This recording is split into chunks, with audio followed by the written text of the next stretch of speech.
Hello viewers. Now Lucy Brown, who is James Gin's head of the YouTube channel and social media interaction and all that sort of thing, recently put a post on Instagram that invited you all to roast James May's gin. And I now have on this laptop in front of me, which is shut down, no, it's back again, a selection of the finest roasts. Lucy has compiled this. I haven't seen them yet. This is my first time, so let's see what you came up with. Are you ready? Your gin tastes like elephant dick, says Duda_Silver. Well, if you know Duda_Silver, which I think Duda's probably a bloke, you could ask him how he knows what an elephant's dick tastes like. It isn't British enough, says Orange Bang 74. What's not British enough? How would you make it more British? Put Prince of Wales in it? I don't know. Strange comment. London drizzle tastes like pond water. Manav27_. Again, if you know Manav27, you could ask. Do I know Manav27? He used to work at Drive Tribe? Yes. He was a bit crap, wasn't he? That's why we got rid of him. My GF does not like it, and she drinks everything, says Pricing Got. I prefer Hawkston. It means Hawkston, well, that's a lager. That's Jeremy's lager. That's not really comparable, is it? It says Texas_Montantra. What's with all the underscores in names these days? We didn't used to have that, did we? It's when your username's taken. Yeah, but why not put an asterisk or something? Anyway, if your gin was visible, it would be like your dressing sense. Saugat 11LP. If your gin was visible, well, it is. What do they mean? If your gin was visible, it's perfectly visible. It would be like your dressing. So, okay. It's made at the Nürburgring, says David E. Zanus.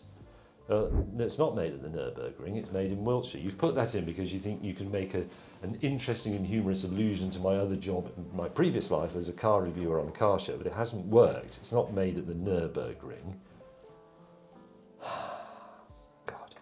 Asian parsnip, question mark, more like Asian parshit. Parsnip, parshit.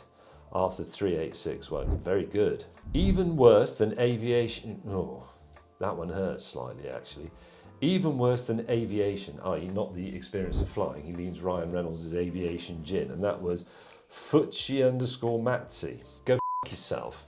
It's so awful, you should have named it Reliant Robin, says Nesso_Oz.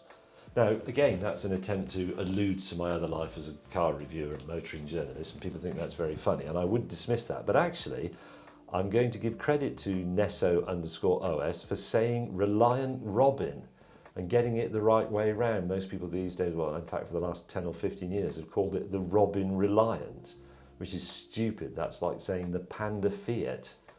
It's the Reliant Robin. The company is Reliant. The car was called the Robin. They also made the Rialto and the Kitten, but they were Reliant. It's the Reliant Robin, not the Robin Reliant. London drizzle, question mark, more like London drought. The Devalen, the Dev-Allen, the Devlin, with the underscore at the beginning. I don't know what you mean. It's still missing the apostrophe, says Alex Adrift. Alex Adrift. What apostrophe? What does Alexa mean it's missing the apostrophe? James's gin, the possessive, should have an apostrophe after the S. Oh, is it? No, it's not James's gin, it's James Gin.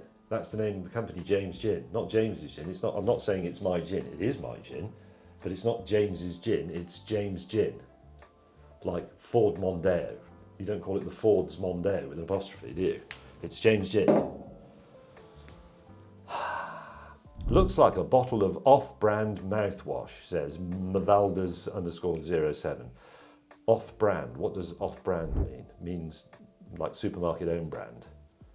Looks like a brand of, oh, does it? It is a sort of mouthwash. I mean, it definitely washes your mouth out. As much flavour as one of Richard Hammond's jackets. Josh G81C.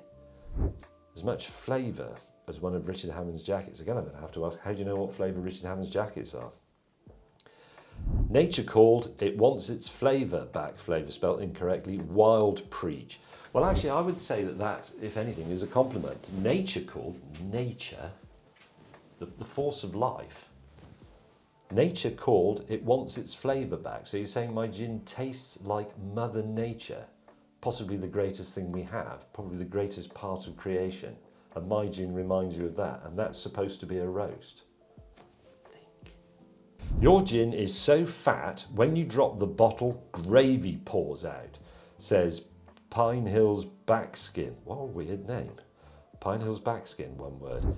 Your gin is so fat, when you drop the bottle, gravy pours out. Now, I think that's an insult because he spelt fat F-A-T. If that had been P-H-A-T, your gin is so fat, when you drop the bottle, gravy pours out. That would be quite complimentary. As it is, it's just, what's the word I want? Unfunny, _356. Sorry about the noise in the background, there's some building going on. So these the next 5 comments are actually generated by AI. So Lucy put the prompt in, was it ChatGPT or the other one? ChatGPT.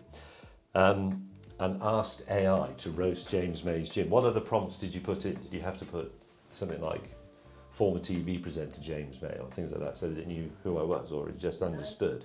Just understood. It just understood. Wow. And it has come up with this.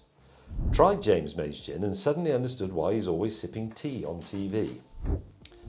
Tasted London drizzle and suddenly felt the overwhelming urge to start a riveting conversation about the weather.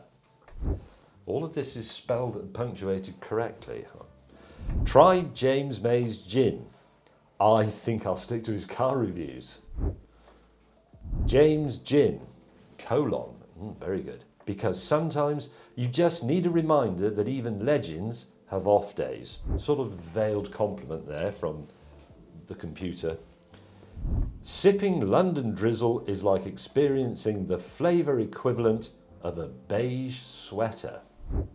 Now, I don't feel particularly threatened by artificial intelligence, certainly not as a tool for creative writing or TV script editing or anything like that. I think it's still got a long way to go, impressive though it is. But I have to say, having read those 5 ChatGPT generated roasts of my gin, the previous human roasters should be worried about their futures. Thank you for watching. Call to actions, James? No. I'm not doing calls to action. It's needy. It's feeble-minded. It's for people who haven't actually got any friends. Can you at least point at the fridge? Nope. Thank you for watching. Goodbye.